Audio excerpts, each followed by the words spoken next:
yang selama ini kita banyak yang beraja, tetapi pandangan juga masih banyak yang salah. Kita bertambah supaya yang belum tahu jadi tahu, apalagi yang sudah tahu mungkin lebih tambah jelas. Jangan merasa itu dhamma itu sudah pernah dengar, lalu satu kali bisa diingat semua hidup, belum tentu. Ada satu kata yang terkenal di dunia, anicang. Kita harus tahu anicang pikiran, suka lupa. Anicang ucapan, suka lupa. Anicang perbuatan, suka lupa. Nah, anicang itu selalu berubah. Nah, kita mengertikan hukum alam itu anicang. Kalau tidak mengerti anicang, akan ketemu tukhang nanti. Akan menderita dengan salah pahaman. Kenapa begini, kenapa begitu? Anicang. Ada yang anicang yang baik berubah menjadi tidak baik. Ada juga anicang dari tidak baik menjadi baik. Nah, jadi ibu bapak yang sering mendengar dhamma tidak tahu. Posisinya dulu jadi orang jahat, setelah dengar ajaran Buddha tentang hukum karma, setelah tahu hukum karma jadi sudah tidak pikiran jelek lagi. Nah, jadi setelah dengar dhamma, anicang. Anicang yang positif, anicang yang baik. Nah, hidup kita, pandangan sama anicang itu sangat penting. Hidup ini tergantung pandangan. Mau cerita yang lucu jadi lucu. Kalau orang pandangan itu lucu, ya itulah anicang. Anicang. Covid juga, covid anicang. Nah, hari ini kita juga usahakan lawan COVID dengan berbuat kebajikan sebanyak mungkin. Sebanyak mungkin. Bukan bahwa kita tidak ada di cetia, tidak ada wihara, tidak bisa berbuat baik. Kalau mau berbuat baik, selesai COVID dulu. Anicang. Jangan pikir begitu. Jangan alasan itu tahun ini nggak ada maka busa. Sayang banget, jangan. Maka busa itu salah satu kebajikan. Berbuat baik dengan pikiran, ucapan, dan perbuatan itu setiap saat. Setiap saat. Kita usahakan jangan pandangan itu adalah tunggu. Tidak boleh kata tunggu. Yang penting sampaikan tadi adalah jangan sampai gara-gara COVID jadi telat bangun. Salah. Yang kedua, jangan malu cari nafkah. Ajaran Buddha itu sesuai loh zaman sekarang. So, tidak ini ada itu loh. Anicang, betul kan? Jangan merasa berbuat baik itu bikin kita luki. Tidak. Untung kok. Ini penting. Hidup zaman sekarang jangan tunggu nasib. Tidak boleh. Ya, jangan tunggu nasib ya. Jalan aja hidupnya.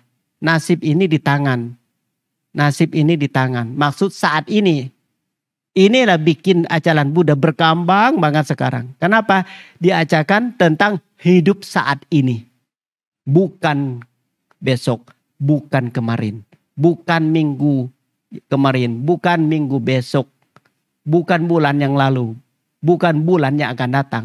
Bukan tahun yang lalu. Bukan tahun yang akan datang. Hidup saat ini. Selesai. Ini sangat manfaat dengan sati kesadaran. Sati kesadaran, hati-hati waspada, hati-hati waspada. Dikit-dikit nanti juga lewat jembatan, tidak jatuh ke sungai.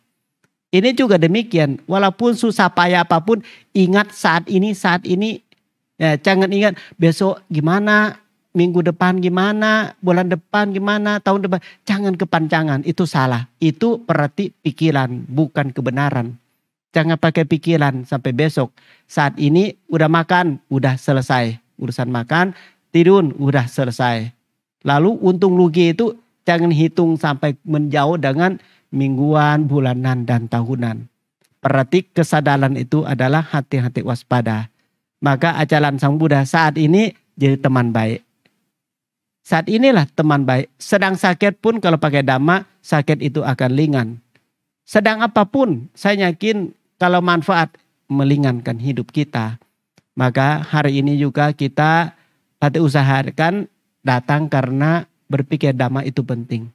Dhamma untuk kita seharian, baik di rumah, saya juga di kebun juga tidak apa-apa. Karena dhamma itu di hati, bukan ada di mana tempatnya, di hati kita. Ajaran Sang Buddha itu setiap saat tolong dipakai ya. Sekarang sangat amat penting sekarang dhamma. Tolong dipakai, jangan jadi agama Buddha tetapi tidak pakai dhamma. Buat apapun yang agama, betul nggak? Kalau nggak dipakai, dhamma itu agama. Jangan dhamma ada di buku, jangan dhamma ada di baju atau ada di jubah, tidak boleh. Dhamma ada di perasaan kita itu. Jangan berbuat jahat, banyak berbuat baik, sucikan hati dan pikiran. Hidup kita akan enteng. Nah, kita punya sendiri semua karma. Kita nggak usah titip karma ini kepada siapapun. Kalau titip baik buruk dengan di luar dari tubuh, kita bisa salah jalan. Baik ada di hati, tidak baik pun ada di hati. Menderita ada di hati, bahagia ada di hati. Surga juga di hati, neraka juga di hati kok. Jangan keluar ya dari kenyataannya. Baik hati, baik ucapan, baik perbuatan. Tiga baik itu semakin melindungi kita supaya kita ini sebagaimanapun juga ada buruk. Terbalik kalau dhamma seburuk-buruk apapun juga ada baiknya. Itu manfaat uduk dhamma. Maka Buddha yang kita ingat ajaran Sang Buddha yang terkenal di dunia, di India di Wihara Veluvanaram. Itu adalah banyak yang berkumpul loh pada saat maka Buddha itu adalah 1250 bhikkhu yang berkumpul di Wihara Veluvanaram. Semua itu menjadilah tanpa diundang lagi. Langka biasa datang banyak begitu diundang loh. Maka Buddha para bhikkhu sangha datang tanpa diundang. Yang luar biasa itu semua tercapai kesucian. Jadi arahat. Apalagi Sang Buddha terpilih menjadi bhikkhu sendiri namanya Ehi Bhikkhu Upasampada. Menjadi bisa jadi bhikkhu secara langsung dari Sang Buddha. Semuanya mendengar Owada Patimokkha dari Sang Buddha. Kalau bahasa Pali namanya Hari Catulungka Sandipata. Nah, atau maka Buddha pendek. Tetapi itulah Sang Buddha memberikan dhamma untuk para bhikkhu sangha. Dari situlah Sang Buddha tahu dhamma sangat penting sekali. Sampai berbagi-bagi bhikkhu ke dunia ini menjadi dhamma tuta. Jalan dhamma sampai sekarang. Mudah-mudahan umat juga mendengar dhamma pada malam ini sampai kapanpun tolong dibagikan ke dhamma ke orang lain juga. Dhamma itu adalah kebahagiaan dalam batin kita. Jangan habis bahagiaan itu. Jangan miskin kebahagiaan. Jangan miskin ketenangan. Jangan kemiskin kebijaksanaan. Karena ajaran Sang Buddha itu untuk melenyapkan menderita. Kalau kita nggak bijak, kita bisa menderita lama.